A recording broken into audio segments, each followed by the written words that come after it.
Product service को step by step हम कैसे क्रिएट कर सकते हैं, हम पहले वो देख लेंगे इसका फ़्लो क्या होगा, हम इसको कैसे क्रिएट कर सकते हैं स्टेप बाय स्टेप।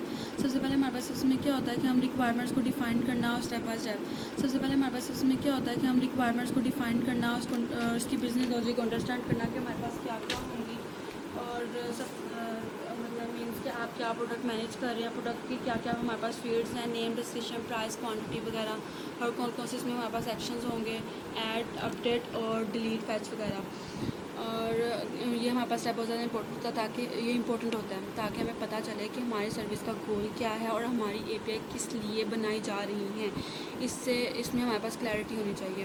उसके बाद हम एक देखते हैं हमारे पास सबको यूज़ करने के लिए हम कौन सा फ्रेमवर्क यूज़ करेंगे, क्या हमारे पास डाटाबेस होगी, हम इसको मैसेजिंग के थ्रू कैसे इसको हैंडल करेंगे। हम फ्रेमवर्क यूज़ करते हैं फास्ट एपीआई का, जो एक हमारे पास एक वेब डेवलपमेंट फ्रेमवर्क है, पहले चूज़ करना, क्योंकि यही हमारे पास होता है एसिंक्रोनस और एसिंक्रोनस हमारे पास होता है फास्ट एपीआई, और हमारे पास एपीआई डेवलपमेंट के लिए बहुत ज़्यादा फास्ट होता है। और सेकंड हमारे पास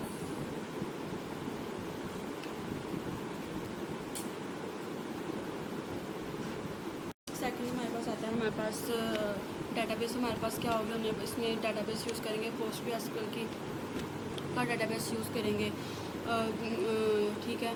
और हम मैसेजिंग किसके ज़रिए करेंगे, काफका के थ्रू करेंगे, जो मैसेज सिस्टम को क्या करेंगे, इंटीग्रेट करके ताकि डाटा को जो है एसिंक्रोनसली हम शेयर कर सकें। और हर प्रोजेक्ट के लिए ना आपको पहले ये डिसाइड करना होता है कि कौन सी टेक्नोलॉजीज बेस्ट स्विच्ड होंगी। फास्ट एपीआई हमारे पास बहुत स्केलेबल और हमारे पास बहुत ज़्यादा बेस्ट है एपीआई के लिए। और उसके बाद हम क्या करते हैं, अपना एक इन्वायरमेंट सेट करते हैं, हम अपना एक इन्वायरमेंट सेट करते हैं। और उसके बाद हम क्या करते हैं, अपना एक क्या करते हैं, एक प्रोजेक्ट का स्ट्रक्चर क्रिएट करते हैं। हमारे प्रोजेक्ट का स्ट्रक्चर क्या होगा, हमारे प्रोजेक्ट में हमारे पास एक ऐप के हम इसमें ना अलग फाइल्स बनाएंगे ताकि हम कोड को इजीली अंडरस्टैंड कर सकें। मीन्स हमने उसके अंदर एक अलग से हमने एक करट की फाइल बनाएंगे, हमारे पास इसमें करट के ऑपरेशंस आ जाएंगे, मॉडल्स बनाए हमारे पास, इस प्रोडक्ट के मॉडल्स क्या क्या होंगे अलग से हमने उसका किया, क्रिएट कर लिया ताकि हमारे पास इजीली कोड को अंडरस्टैंड करना हमारे पास बहुत ज़्यादा ईजीली हो जाए। हमारे पास आ जाता है प्रोजेक्ट इन्वायरमेंट को सेटअप करना हमारे पास बहुत ज़्यादा ज़रूरी होता है ताकि आपका कोड जो है क्लीन और डिपेंडेंसीज को मैनेज हो। हमारे पास नेक्स्ट स्टेप होता है डाटाबेस को डिज़ाइन करना। हम डाटाबेस को डिज़ाइन कैसे करेंगे, फॉर एग्जांपल डाटाबेस के हमारे पास क्या होगा, प्रोडक्ट के टेबल का स्ट्रक्चर डिफाइन करना। फॉर एग्जांपल हर प्रोडक्ट की हमारे पास फील्ड क्या क्या होंगी, और हमारे पास फील्ड हमारे पास आ जाती है मॉडल्स हमारे पास क्या क्या फील्ड्स हो सकती है। फॉर एग्जांपल कि हमारे पास उसकी आईडी, नेम, डिस्क्रिप्शन वगैरह मॉडल के ज़रिए ही हम क्या करते हैं, डाटाबेस के टेबल को डिफाइन करते हैं। अगर हमारे पास मॉडल्स नहीं होंगे, हम डाटाबेस में टेबल्स के क्या डिफाइन करेंगे कि हमारे पास क्या टेबल्स होंगे इसके, ये हमारे पास क्या करती है। डाटाबेस का मॉडल बनाना हमारे पास इंपॉर्टेंट होता है ताकि हमें पता चले कि कौन कौन सी इन्फॉर्मेशन स्टोर करनी है और किस तरह करनी है। मॉडल डाटाबेस को और कोड को सिंक्रोनाइज करने में हमारे पास हेल्प आउट करती है। नेक्स्ट स्टेप हमारे पास होता है डाटाबेस के साथ हमें कनेक्शन कैसे करना है, ठीक है। उसके लिए हम पोस्टग्रेसक्यूएल एसक्यूएल यूज़ करते हैं, का कनेक्शन यूज़ करते हैं, पोस्टग्रेसक्यूएल ये डाटाबेस को कनेक्शन के लिए ना एक इंजन क्रिएट करते हैं।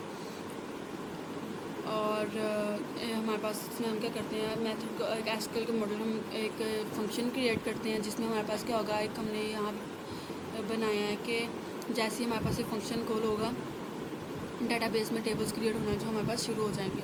डाटाबेस के साथ प्रॉपर कनेक्शन अगर हम ना बनाए तो हमारे पास डाटा को स्टोर करना और फैच करना इम्पॉसिबल होता है। इस स्टेप से हम इंश्योर करते हैं कि डाटाबेस प्रॉपरली कॉन्फ़िगर हो गया है, ठीक है। नेक्स्ट स्टेप हमारे पास होता है इसका मेन, हमारे पास इसके प्रोडक्ट सर्विस के हमारे पास क्या होंगे, क्रट्स क्या होंगे, ऑपरेशन इसके हमारे पास क्रिएट, हमने प्रोडक्ट को क्रिएट कैसे करना है, रीड, अपडेट, डिलीट कैसे करना है। हर ऑपरेशन के लिए एक सेपरेट फंक्शन लिखना जो सेशन के थ्रू हमारे पास क्या करता है,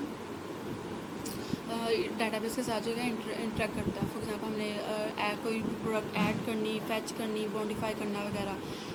क्रट ऑपरेशन हर सर्विस का एक कोर पार्ट होता है जो डाटाबेस को क्या करता है, मैनिपुलेट करने का काम आती हैं। इस स्टेप में हमें फंक्शनल जो एपीआईज लिखने हैं हम ना लिखते हैं।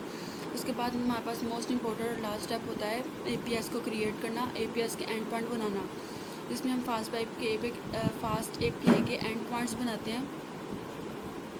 जो कि हमारे पास CRUD ऑपरेशंस को एक्सपोज करते हैं। जैसे हमारे पास इसमें CRUD ऑपरेशंस यूज़ होंगे। फॉर एग्जांपल हमारे पास पोस्ट जो है रिक्वेस्ट के लिए नया प्रोडक्ट क्रिएट करने का एंड पॉइंट है, और गेट जो है हमारे पास सारे प्रोडक्ट्स को रिट्रीव करने का एंड पॉइंट है। राउट्स डिफाइन करना हर सर्विस के लिए बहुत ज़्यादा ज़रूरी होता है, ताकि यूज़र के एंड पॉइंट के थ्रू जो है इंटरेक्ट करने का इसको मौका मिले। ये वो प्लेस है जहाँ यूज़र को रिक्वेस्ट को हैंडल किया जाता है।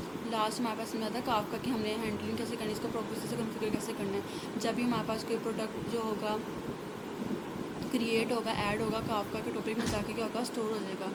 हमारे पास एक डिस्ट्रीब्यूटेड सिस्टम है, माइक्रो सर्विस में काफका का यूज़ होता है डाटाबेस को सिंक करने के लिए। अगर आपका प्रोडक्ट सर्विस मल्टीपल सर्विस के साथ कम्युनिकेट करेगा तो काफका एक अच्छा सोल्यूशन है।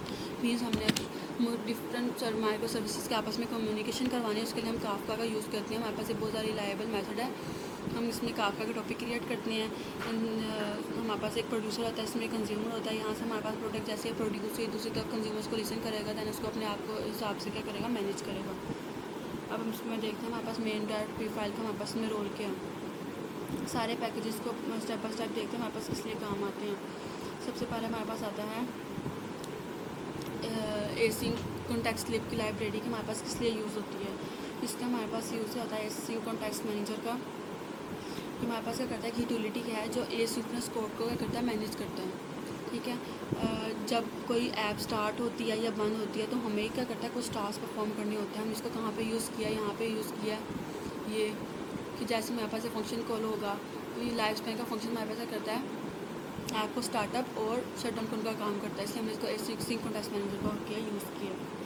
टाइपिंग का आपको पता है कि हम किसी भी वेरिएबल को टाइप देनी हो तो हम उसके लिए टाइपिंग यूज़ करते हैं। एनोटेटेड हमारे पास अलग इसकी अलग अलग टाइप होती है। एनोटेटेड हमारे पास क्या होती है, जब आप किसी फंक्शन को समझा रहे हों तो आप किसी टाइप का हिंट दे सकते हैं।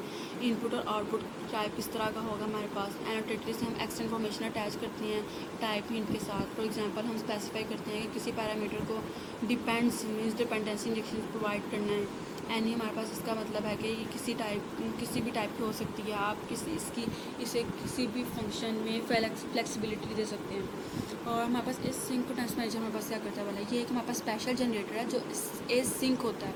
मीन्स एसिंक्रोनस टास्क जब होते हैं ना तो वो साइमल्टेनियसली एग्जीक्यूट होते हैं विदाउट ब्लॉकिंग दी मेन प्रोग्राम। ठीक है, नेक्स्ट हमारे पास काम होता है एसक्यूएल मॉडल हमने इंपोर्ट किया सेशन और एसक्यूएल मॉडल को। सेशन हमारे पास क्या काम करेगा, इसका काम होता है टेम्परेरी कनेक्शन ओपन करना डाटाबेस के साथ। जब भी आप डाटाबेस में कोई क्यूरी चलाना चाहें या सेशन या उस क्यूरी को करेगा, हैंडल करेगा और उसके बाद क्लोज हो जाता है सेशन। जैसे ही वो क्यूरी हमारे पास हुई, हमारे पास वो हुआ सेशन क्लोज हो गया। और एसक्यूएल मॉडल हमारे पास क्या हमारे पास आप टेबल्स और रोज़ का पाइथन ऑब्जेक्ट के तौर पर ट्रीट करते हैं। इसमें इसका फ़ायदा ये होता है कि एसक्यूएल मॉडल क्यूरीज लिखने की बजाय आप पाइथन की तरह लिखते हैं और ये एसक्यूएल में क्या होता है, कन्वर्ट हो जाता है। और इस फॉर एग्जांपल के तौर पर हम इसकी एग्जांपल देखें कि आप इसको समझें कि जैसे कि आप एक लाइब्रेरियन है और लाइब्रेरी डाटाबेस से और एक लाइब्रेरी की डाटाबेस है, उसे एक बुक जो है रिट्रीव करना चाहते हैं। ठीक है, सेशन का करेगा टेम्परेरी एक्सेस होगा जो आपको क्या करेगा, उस बुक को क्या करेगा, रिट्रीव करके देगा,